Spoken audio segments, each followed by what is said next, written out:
হালুগাঁও আঞ্চলিক শতদল শাখা সাহিত্য সভাৰ উদ্যোগত আজি হালুগাঁৱত বিমলা কলিতা সোঁৱৰণী সদৌ অসম ভিত্তিত এখনি প্ৰতিভা সন্ধানী পৰীক্ষা অনুষ্ঠিত হয়।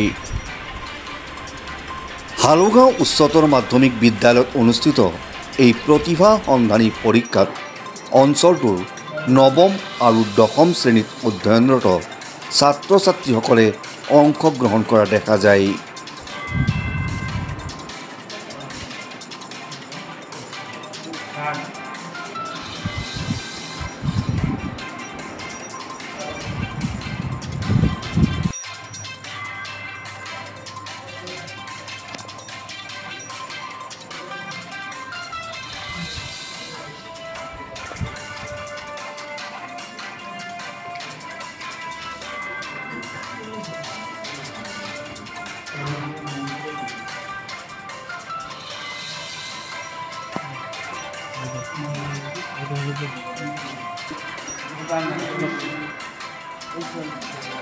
পৰীক্ষাৰ অন্তত স্থানপ্ৰাপ্ত ছাত্ৰ ছাত্ৰীসকলক বঁটা প্ৰদান কৰাৰ লগতে অনুষ্ঠিত হয় এখনি মুকলি সভা।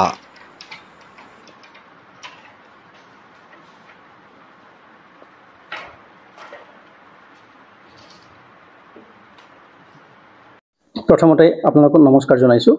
হালুগাঁও আঞ্চলিক শতদল শাখা সাহিত্য সভাৰ সৌজন্যত প্ৰয়াত বিমলা কলিতা সোঁৱৰণী প্ৰতিভা সন্ধানী পৰীক্ষা 2024 অনুষ্ঠিত কৰা হৈছে আৰু এইটো অনুষ্ঠানটো সদৌ অসম ভিত্তিত কৰা হৈছিলে আৰু আমি খুব ভাল সঁহাৰি পাইছোঁ। আজিৰ পৰীক্ষাত আমাৰ 167 পৰীক্ষাৰ্থী হৈছে আৰু পৰীক্ষা আমাৰ চলি আছে। 1 ঘণ্টা 10 মিনিটৰ পৰীক্ষা হ'ব আৰু তাত গোটেই অবজেক্টিভ খুব সুন্দৰ ভালেই হৈছে। নিশ্চিত হয়, আজি আমাৰ পৰীক্ষাটো 10টাৰ পৰা আৰম্ভ হৈছে আৰু 11টা 10ত আমাৰ পৰীক্ষা শেষ হ'ব আৰু তাৰ পিছতে আমি ৰিজাল্ট দিয়াৰ ব্যৱস্থা কৰিছোঁ আৰু 1:30 বজাৰ পৰা 1:30 পৰা আমাৰ মুকলি অধিৱেশন হ'ব আৰু এই মুকলি অধিৱেশনত আমাৰ অসম সাহিত্য সভাৰ সভাপতি মাননীয় শ্ৰীযুত সূৰ্যকান্ত হাজৰিকাদেৱ উপস্থিত থাকিব, লগতে এমটৰ উপাধ্যক্ষ দিনমণি ভাণ্ডাৰকাৰ উপস্থিত থাকিব আৰু লগতে কামৰূপ জিলা সাহিত্য সভাৰ বিষয় বিভাগসকল থাকিব আৰু লগতে আমাৰ হালুগাঁও আঞ্চলিক শতদল শাখা সাহিত্য সভাৰ অসম সদস্যবৃন্দ তথা ৰাইজ উপস্থিত থাকিব আৰু এই অনুষ্ঠানতে বঁটা বিতৰণি কৰা হ'ব। হয়, আমি যিমান কেণ্ডিডেট হ'ব গোটেইখিনিৰ কাৰণে মানপত্ৰৰ ব্যৱস্থা কৰিছোঁ।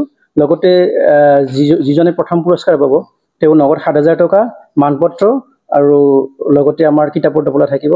দ্বিতীয় পুৰস্কাৰ ৰাখিছোঁ নগদ 5,000 টকা, কিতাপৰ টোপোলা লগতে মানপত্ৰ আৰু তৃতীয় পুৰস্কাৰ থাকিব 3,000 টকা নগদ আৰু মানপত্ৰ লগতে কিতাপৰ টোপোলা আৰু আমি বিবেচনা কৰিম যদি ভাল মাৰ্ক কিছুমানে কেৰি কৰে হয়তো নিশ্চয়কৈ বঁটা দিয়াৰ ব্যৱস্থা ৰাখিম।